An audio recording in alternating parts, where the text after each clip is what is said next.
Did you know that your DNA holds the key to how well your body detoxifies? Well, it's true. Your genetic makeup can impact how effectively your body processes toxins, and understanding this can make a huge difference in your health. The Vibrant Wellness Toxin Genetics Test uncovers 23 key SNPs, or tiny genetic variations, that influence how your body processes toxins. Now, if your detox pathways are too slow, toxins can build up, leading to brain fog, fatigue, or even long-term health issues. If they're too fast, it can create oxidative stress and additional strain on your body. This test helps you understand your unique detox profile so you can take charge of your health. With a simple at-home saliva kit, Vibrant makes it easy to uncover how your body handles toxins. Results are processed in just 7 days, so you can quickly start working with your practitioner on a detox plan tailored to your genetics. Take the guesswork out of detoxing. Visit vibrant-wellness.com today to learn what your DNA says about your detox pathways. Hey everyone, welcome to the Dr. Josh Axe Show. I am Dr. Axe, and today I'm bringing back one of my most popular episodes from last year to wrap up 2024 as we head into 2025. It is so important to set achievable, realistic goals and experience your breakthrough via the power of goal setting. So here's today's episode on how to set goals like a billionaire. So here's the reality when you look at the medical literature. Goal setting has been linked to improving your self-confidence, boosting your motivation, and increasing your performance. And so if you actually want to hit your goal, live the best life possible, it helps you do that. If you don't have goals, it's so easy to get sidetracked and lose motivation. You know, I think back to when I was on a triathlon team. So when I was in college, I competed high level in triathlon, and I remember any time when I was in a race and I saw a finish line, I would run harder, I would run faster, I would give it my all. It was so motivating. Well, not having a goal is like not having a finish line. You can just wander and run aimlessly, and who knows where you'll end up. If you're one of those people and you have goals in every area of your life, like I recommend, you've got your relationship goals with your spouse, with your kids, in your business, with your finances, with your health, and you know specifically, I want to be in this type of shape, I want to make this amount of money.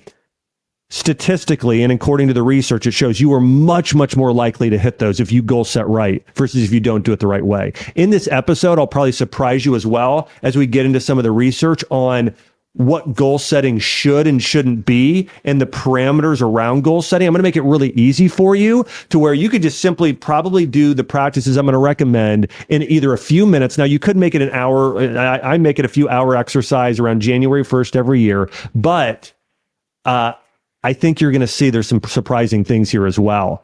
And by the way, I want to say this. I think that people, including you watching this right now or listening to this, you're so much more capable than you think. I think for a lot of us, we just, you haven't visualized properly. You haven't goal set properly. You haven't planned properly. And if you do, you could accomplish so much more than you think. I remember listening to a Tony Robbins seminar years ago, and he said, you know what?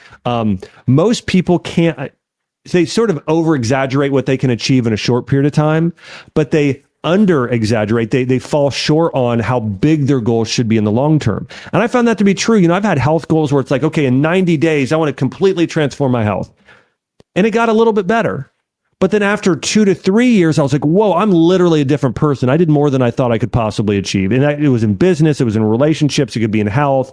And Tony Robbins also says this. He says, setting goals is the first step in turning the invisible into the visible. So your dreams, your desires, those things that you want most in life, goal setting is the first step in turning those dreams into a reality. So goal setting is necessary. And the other thing I want to say is, we'll get into BHAGs here in a minute, these big, hairy, audacious goals, but you want to think big. I think sometimes I think there's a few reasons people don't set goals. One reason being they don't think it's that important. Okay, that's one reason. There's another reason why I think people are afraid to write them down, because then they feel like, well, now I've committed to, if I don't hit them, I'm going to feel guilt or shame or disappointment in myself or feel unworthy. That's not a good reason, because you won't get far enough in life. That's where if you're worrying what everyone thinks about you, That's why some people don't set goals, is that even if they don't show others, but they have a fear. It's related. It's a limiting belief around fear. Okay. And then the other is, I think that people don't set goals just out of sheer, you just feel like you're too busy, or there's maybe a laziness or a slothness there. But I don't think that's the main reason. I think the biggest reason why people don't set goals is they don't understand how critical it is to their success, and they don't believe in themselves. And they also have a fear around, well, if I write it down, then I'm just going to end up being disappointed. When the reality is, if you want to live your best life possible, you need to write down your goals. And here's why. Listen to this. Only 3% of the population sets goals. Now, here's the crazier statistic. Only 1% actually write down their goals. Do you know how unbelievable that is? Only 1%. By the way, do you ever hear people talk about all the 1%, the top 1%? Oftentimes we talk about the top 1% in financially or in their influence or in their fame, the top 1%. Guess what? The top 1%, part of the reason they're the 1% is because they set goals. When I think about the top 1% in almost any industry, I'm thinking about, I've worked with professional athletes. That top 1% of professional athletes and the Olympians and professional football players and stuff I've worked with, they all wrote down their goals. They all practice visualization. They did those things. When I think about the most successful people in business, the Elon Musks, the Sarah Blakeley's, the Oprah Winfrey's, the Jeff Bezos, these people, they all write down their goals. They're in the top 1% partly because they followed the best practices of writing down their goals. So just know, if you want to be in the top 1 or even top 10%, you have to write down your goals. If you don't, it's almost guaranteed that you won't end up in the top. So you need to write down your goals. Think about that again. I know, sorry to beat a dead horse here. Only 1% of people actually write down their goals. So if you want to be different and significant and stand out from the crowd and do something only the top 1% do, then write down your goals. Even if it's just writing down what your top 5 goals are. That alone will make a massive difference. Okay, here's another one. 35% of individuals who start New Year's resolutions abandon them within 1 week. I think the average is actually 4 days. And so oftentimes we don't keep up with things. And I think it's either, and we're going to get into how to set these smart, intelligent, wise goals here in a minute. And there are many reasons why so many people start and fail so quickly. But I think a big part of it is that the goals were unrealistic, but they didn't tie a plan to their goals. And also, here's the other thing. I think the bigger reason as well, too, people have New Year's resolutions that they say, but they don't write them down specifically and have a 90-day goal. They don't have an actual, they didn't goal set the right way, which I'm going to teach you how to do today. All right, so I want to give a few personal stories and examples that I think will help you as well when it comes to the importance of goal setting. In all of my businesses, I've practiced goal setting. One of them was when I started my functional medicine clinic in Nashville. When I had that clinic, which I no longer operate, but when I did, I wanted to hit 1,000 visits a week and make me $1 million a year my second year in practice. I was able to do it. And the only reason I was able to do that, and that was not only becoming the 1%, that was like 1 in 10,000 of physicians in my space, was because I had very specific goal setting, and then I did sub goals like I'm going to teach you to do today. A very similar thing with drax.com. That was a website I started. I said, I want to become the #1 natural health website. And I said, I want to do it in 5 years.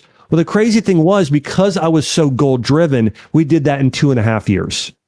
And I did a similar thing with my company, Ancient Nutrition. I was able to partner with Jordan Rubin. We were able to go over $100 million in sales, and that happened. So I just wanted to share, I'm sharing this not to boast, but to say, if you goal set, this is one of the most important things you could ever do for business success. You have to have specific goals. And I'm going to teach you also how to set those goals and go after those goals. But listen, it's not just business, it's health. When I've gone through trials in life or had, sometimes my goals have been like, I used to be on a triathlon team and said, okay, I want to run a faster triathlon, or I want to run my first half marathon and get a good time.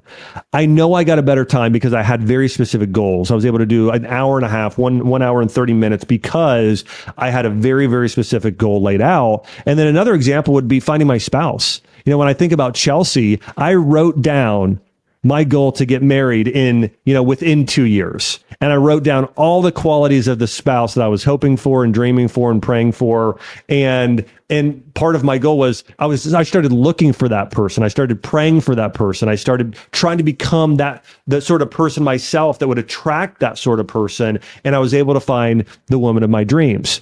All that being said, it's important. Goal setting is critical for business success, for health, and for relationships, and so much for financial success. And so I want to dive into exactly how to do that and achieve success in all of those areas. And I also want to talk about where to start. And this is critically important. Make sure your goals are meaningful and that they're not selfish, and that they are that they're not just meaningful for you, but they're meaningful for others. There is a study that I think was a really fantastic study. And this was a study done on college graduates. And they wanted to track their happiness after graduation. And so, by the way, some people make a big mistake and they set goals that they think will make them happy versus setting goals that they think will make other people happy. And by the way, there is a balance to this. Your goals should not just be selfish goals. Your goals should be good for you and other people too. That's the thing. Your goals should be very family, community driven as well, not just about you, according to the study. So here's what they did in this study. Again, they tracked college students in their happiness after graduation. And basically, here's what happened. The participants who set goals, who valued most material possessions. So they valued a high salary, for instance. And so they said, hey, what are your biggest goals to this group of people? Well, some said, well, I want to become a CEO. Another group said, and part of the same group, they said, well, I want to have a salary of making $100,000 a year. Okay. Or I want to have 100,000 followers on Instagram. Okay. Those were the goals. Okay. I want those things. There was another group though, that had more what are called community involvement goals. And they said things like, well, I want to help 100,000 people get healthy on social media, like on Instagram or YouTube, or I want to help, 100 people lose 100 pounds. And that's maybe a personal trainer had that goal. Or I want to help my team members all hit their bonus, okay, at work, whatever. They found that those people that had more community involvement goals, rather than the more self-centered, I want to be a CEO, I want a high salary, I want 100,000 followers goals. Those people that had more of the community altruistic goals had greater life satisfaction, much greater mental well-being, and they were happier. So it's just important to know when you're goal setting, if you're that person saying, by the way, I'm not saying you can't have these things, right? If you're saying to yourself, I want to drive a Porsche or a Lamborghini, I want to have a $5 million home, whatever it is, those goals are okay. But if those are the only goals you have, it will not lead you to it won't lead to life fulfillment, happiness, and maximum impact. I want to give you another example of this. If you are a person on social media and you want to be an influencer, by the way, did you know Gen Z, that's the number one thing they want to be. So it's not when I was a kid, it was like, I want to be a fireman, I want to be an astronaut, I want to be a doctor, whatever. Today, it's, I want to be an influencer. If your child has those goals, or you're watching that and you have those goals and you're saying, I want to be an influencer, be very careful how you set your goals. Because if your goals are simply, the only thing is like, I want to have 100,000 followers. Okay. If that's your goal, then you will do anything, you'll subconsciously even, but you'll cut corners, you'll say negative things about people, you'll tear down the world and tear down others in order to achieve that goal. Versus, let's say somebody said, you know what? I don't want to have 100,000 followers. I want to help 100,000 people. My metric is 100,000 followers, but I want to help 100,000 people boost their self-esteem and confidence. And I want them to feel worthy. I think about someone like Jamie Kern-Lima, like she's a good example of this, where that's a big part of her focus on her social media channel. And so she's posting very specific things to help people do that. And so she's hearing people in the community say, I feel beautiful for the first time. I feel worthy. My confidence is higher than it's ever been. It changes the life. So when you're setting goals, make sure your goals do good in the world, not evil. Because doing good will lead to life satisfaction, happiness, and you'll be happy you hit the goal, versus you actually send yourself in the world backwards, even if you have a lot of followers. So here's where to start, or a few things to consider again. A meaningful life, meaningful goals are anchored in. Good goals tend to be related to your developing strong character. That's one thing. And so set goals around, I want to become more compassionate. I want to become more generous. And so in order to become more generous, I'm going to pay for the meals of others. I'm going to give 10% to church and missions and ministry organizations or clean water in Africa, whatever it is. But so have those things that are tied to a character quality that then you can tie to something, a specific number. Okay. And so, I want to become more loving. Okay. I'm going to send one email or one text message a week to a friend telling them how much they mean to me in my life. Okay. So that's how you want to set these goals. They need to be tied to character. They need to be tied to deepening the connections with others. So something that adds value and contributing to another, building a relationship. And the other one is positive contribution to society. Okay. So if you create a product or a program, it's helping somebody heal. It's helping someone further their career. It's helping somebody get out of debt. Right. So those are the three things. And by the way, a lot of these are tied to studies that I've mentioned that actually lead to you being fulfilled and satisfied personally after hitting your goal. Okay. So these are some important things to consider when goal setting. Now, I also want to talk a little bit about the part of goal setting that I also think that's important, and that is prioritization and visualization. When you are goal setting, number one, you want to make sure they're actually going to fulfill your priorities in life. Let's say all of your goals are tied to financial gain. Okay. I want to, again, make $100,000. I want to have a certain title at work. I want to have this. And that's your only goal, okay? Or all your goals are tied to career. You might hit those, but you also might leave out the most important things in life, like your family and relationships and your faith and your health. I believe all of those goals are actually more important than your business and financial goals. So I think it's important that you set goals in all of these areas and make sure they're in their proper order. So the first thing you should do before goal setting is write down and think about, okay, what do I truly want my life to look like in 10 years? And what will truly make me satisfied? Like the most virtuous people I know, the people that have done not the most in the world. This is so important. You don't want to follow the people that have done the most in the world. You want to follow the people that have done the most good in the world.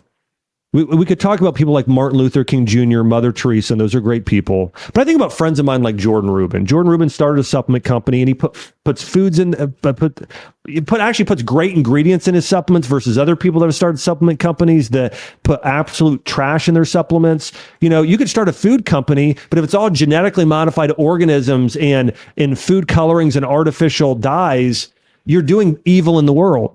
Versus if you start a food company or a farm and you're creating organic produce and free range animals and those things, now you're doing good in the world. So remember this, it's not about doing the most in the world. It's about doing the most good in the world. And that's what you should set your sights on when it comes to goal setting. Now, when you're goal setting, you also want to visualize. This is really important part of goal setting. That you first, and by the way, I've done this so many times in my life. Like when I talked about a spouse earlier, one of my goals was to marry a high character woman. And I wrote down my goals with this. I said, God, so what I wrote down is I said, God, I would love a wife and I would love to pursue a wife that is mentally stimulating.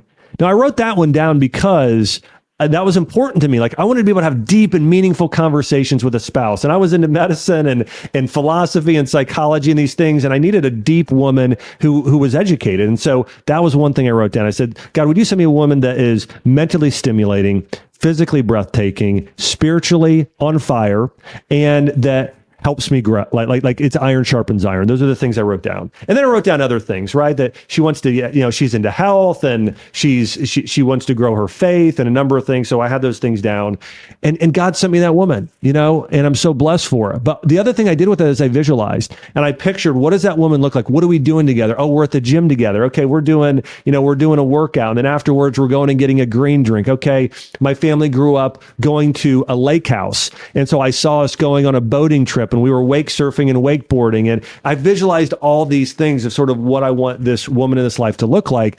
And God sent me that woman. And I'm so blessed because of it. But I think a lot of times in goal setting, we leave some of these parts out of you want to prioritize. And if your biggest goal is to have her Lamborghini, by the way, I know some of these men, by the way. I know a lot of men, and their goal was to drive a Lamborghini, have a $10 million house, do this. And the ones that I'm thinking of, all of them are miserable. They're absolutely miserable. I shouldn't say all of them. I would say 90% of them are miserable but they're divorced. They don't have a good relationship with their kids anymore. They didn't prioritize before they set the goals. So it's so important that you prioritize, that you aim at the good, and then you go through the process of visualization. If you've been doing everything right, eating clean, exercising, but somehow you're still not feeling your best, your energy's dragging, your memory is slipping, and it's frustrating because you know there's more to your potential. Well, what if the issue isn't just in your routine, but it's deep down inside your cells? You're investing in the best supplements, working out regularly, and sticking to a clean diet. But if your cells are stuck in what's called cell danger response, all the hard work might not be paying off as it should. Think of your cells like a house under renovation.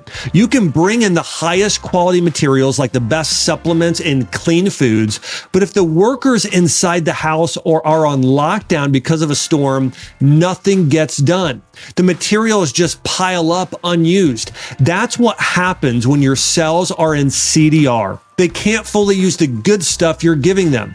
Getting out of CDR, the cell danger response, is the key to unlocking your body's full potential. When your cells are no longer in protective mode, they can finally use the nutrients, hormones, and energy you're working so hard to provide. That's when everything starts to click. Your energy improves, your workouts become more efficient, and you start to feel like yourself again. Go to beyondbloodwork.com to learn how to break free from cell danger response and make the effort pay off. The other thing you want to do with goal setting is you want to have both short-term goals and long-term goals.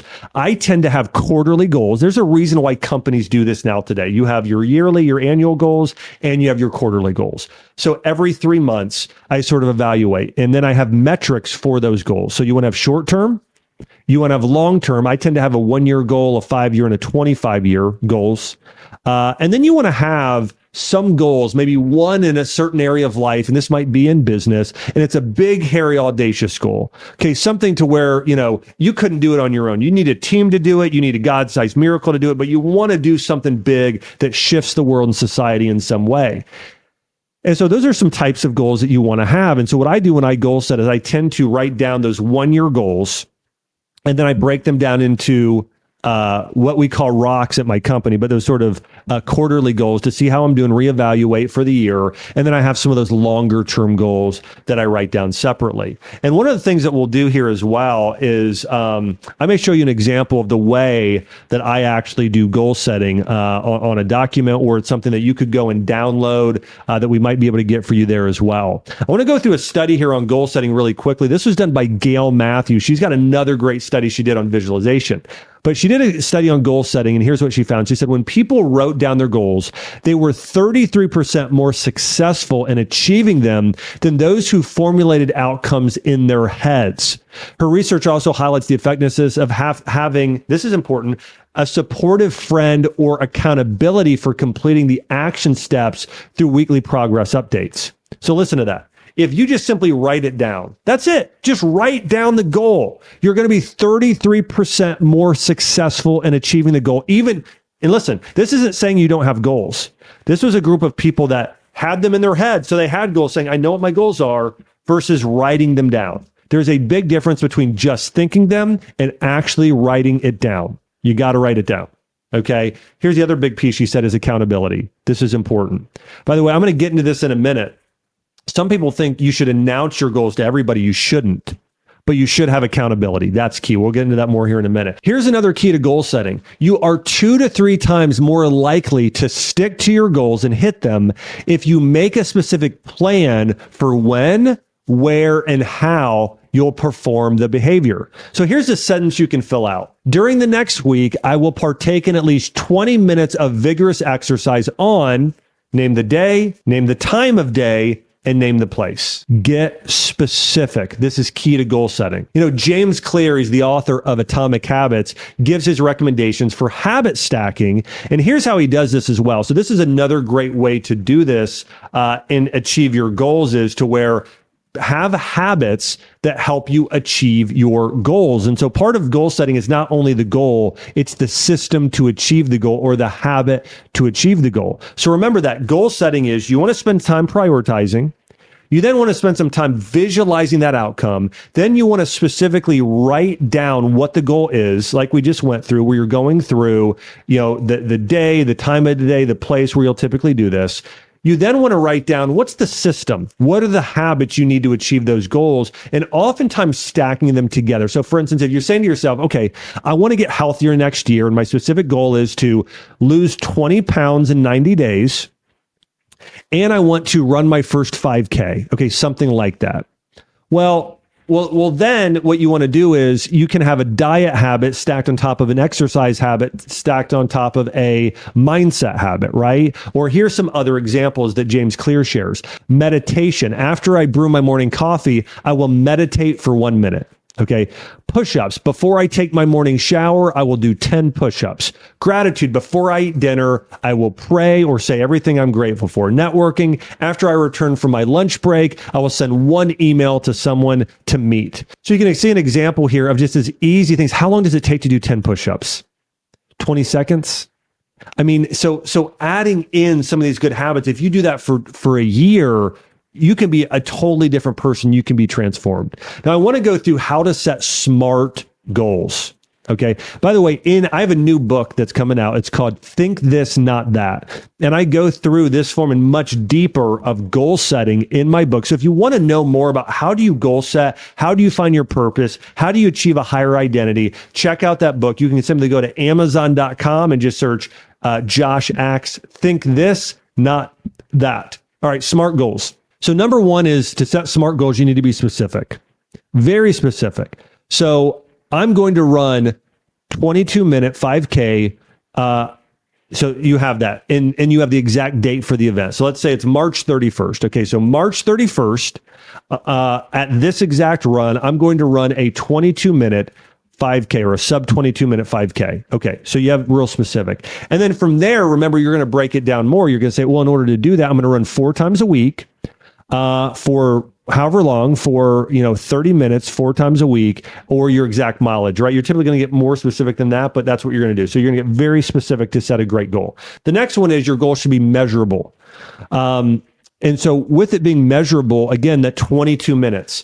Now, it could be something also, as an example, like in business, you're able to look at the finances. You're able to look at new people coming in, or your conversions, or engagement, right? You can, even on social media, if you're an influencer, we talked about on Instagram or YouTube, you can have your specific metrics that you're looking at. But the more measurable it is, the more ideal it is. Now, one of the things that I think sometimes it might feel hard to measure some of the most important goals, which can be tied to your faith and tied to your family and relationships. So how do you measure those goals? Well, I want to give you an example of some of the goals that I've had. So one of my goals was to have a deeper understanding of the Bible. I wanted to have a deeper, I wanted to have better biblical literacy. So my goal was to read the Bible in 1 year and go through 2 Bible studies. And but those are measurable, so you can do that. Now, some more, I guess, goals that could be subjective are, for instance, I want to practice more of the presence of God, or I want to be able to feel more deeply connected to God in prayer. And we could say the same thing for your spouse. I want to feel like my wife and I were on the same page. We're deeply connected. Well, one way to do this is just to write down, okay, on a scale of 1 to 10, how do I feel my relationship is with God right now? Okay. And maybe you're like, well, I haven't gone to church. I have my prayer life. I just don't feel like I'm, hearing sort of that conscious, that like a voice of God, or I feel like I've just been unethical in certain areas and have these, and so you might say, I feel like it's a 3 out of 10. Okay.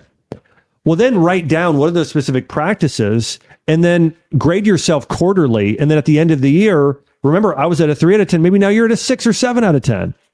Maybe it's higher than that. But again, you want to measure. And if you don't know how to measure it, well, then measure it with a 1 out of 10 score. My relationship with my spouse right now is a 5 out of 10. I want to get to a 7 at least. Okay. And then create a plan in order to do that. So you want to have your goal and you want to be able to measure it at the beginning and quarterly and at the end of a year. The other thing here is achievability. Make sure your goal is achievable. Let's say, for instance, you're just starting out and you're saying to yourself, okay, again, going back to the influencer thing, I want to have, or I want to start a podcast and I want to have 1 million downloads my first year. You know, almost nobody has done that. I mean, not even the top 1% do that. It's like the top 1 in maybe 100,000 would do that. So make sure it's achievable. So maybe your goal is instead to say, okay, I want to have 10,000 downloads my first year.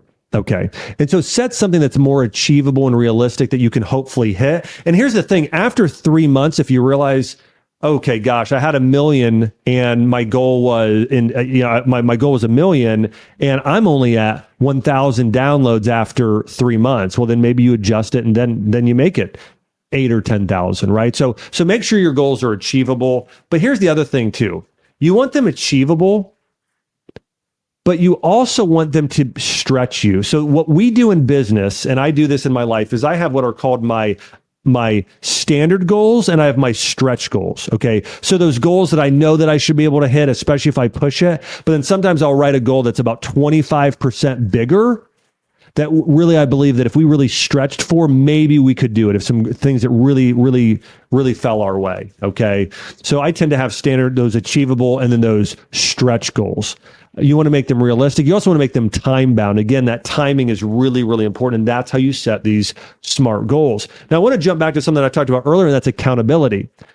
According to certain studies, Andrew Huberman had a great segment on this, and he said, you don't want to set goals and tell every single person about the goal. Here's a crazy reason why sometimes consciously, when you tell everyone, I have a goal to help 100 million people, there's a level of a dopamine hit by you announcing this, and that's something so lofty, and some people looking at you like, wow, that person set a really big goal. It sort of like boosts your ego. But according to the study, it actually may demotivate you because something neurologically, if you believe it so much, it's almost like you've already achieved it. And so according to the science and research and his breakdown of it, it's not ideal to announce to the entire world what your goal is in certain instances. However, what you should do is you should set goals and share them with people that can hold you accountable and to make sure that you can achieve that are going to help you along the way achieve the goal. Those people you should let know. So for instance, my goal is to not drink alcohol for 3 months. Let your spouse know. Let your best friend know, and those people that you're closest to. All right. Maybe your goal is to, start again. Going back to start your first podcast, right? And you to have 10,000 people download it. Well, tell your team that. Tell the person, your friend with it, also has a podcast who's been doing it a couple of years, and then meet with them regularly. So when it comes to goal setting, you don't want to tell everybody. You also don't want to tell nobody. You want to tell a selective few people who are going to be the key people in helping you achieve the goal. In addition to goal setting, you also want to have sub goals. Let me give you an example. I had a goal to write a best-selling book that sold at least 100,000 copies and to hit the New York Times bestseller list. It's crazy. My book sold plenty to hit the New York Times bestseller list, but for some reason they didn't put me on the list. With that being said, it was okay. Like I still achieved more because I had goals. So sometimes you set goals and you don't quite hit it, but you achieve more just because you set the goal in the first place. One other thing I want to mention is you do want to have sub goals. So if your goal is to write a best-selling book and sell 100,000 copies, well, now you need sub goals to finish the book. And so you might decide, well, I'm going to have 12 chapters of my book. Okay. And there's 12 months. And so I need to write 1 chapter a month of the book. And in order to achieve one chapter is going to be about, let's call it 5,000 words. Maybe it's less. Let's say it's, let's say it's 4,000 words. Okay. So 4,000 words. So in 5 days a week, you want to try and get about 1,000 words a day written. Okay. So maybe that's the goal. Or 2 days a week, you're going to write 2,000 words twice a week. Okay. And so you're going to block out, maybe 2 hours, 4 days a week for writing. Okay. And then you're going to be able to write that. You're going to be able to get that work done. And so that's what that would look like. So have sub goals. And so your big goal is to write a best-selling book and hand your manuscript in 12 months. But your sub goal is to write 1 chapter a month. And the sub goal of that is to write 4,000 words a week. Okay. I'm sorry, 4,000 words. No, that's 4,000. No, that'd only be 4,000 words a month, which is easily doable. So that's 1,000 words a week. Easy to do. So maybe you should write your first book. And the next thing there is a strategy, right, to achieve your goals. And that's where you're taking those sub goals that you have and you're really plugging those into a system. And the systems are so important. In fact, I've heard a lot of people believe that the systems in a way are even more important than the goals. Now, I don't think one is more important than the other. I think that they're in order to achieve the most in your life, you need to have both. You need to have habits and you need to have goals. Again, as this example, if you're a writer and your goal is to write a book, your system is the writing schedule that you follow each week. If you're a runner, your goal is to run a marathon, but your system is your training schedule for each month. If you're an entrepreneur and your goal is to build $1 million business, your system is your sales and marketing process. So goals are useful for setting direction, but systems are great for actually making progress on those goals. Now, I want to go through here are the key takeaways right now. Here's the thing. Number one, prioritize. Write down and make sure that you are prioritizing the things that are most important in life and that your goals are tied to not only doing the most, but the most good. They're tied to character growth. They're tied to growing in the gifts and skills God has given you. They're tied to relationships and contributing to the good of the world. So one, write down your priorities. Next, spend some time in visualizing what that goal would look like.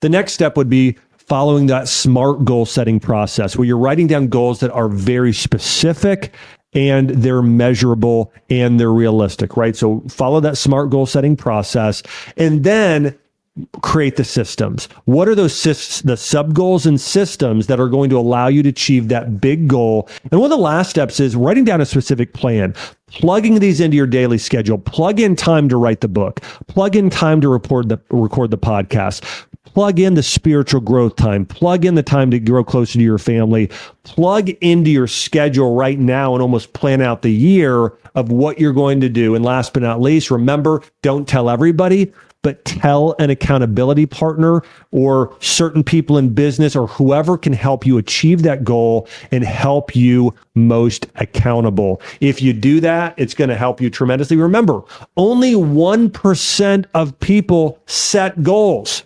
And goal setting, if you write goals, you're going to be 33% more successful than those that don't write down goals, even those that have them. You'll be more successful in those. It'll literally, if you want to be in the top 1% in every area of your life, then set goals in all of those areas. The way I like to break down goals is into 5 areas.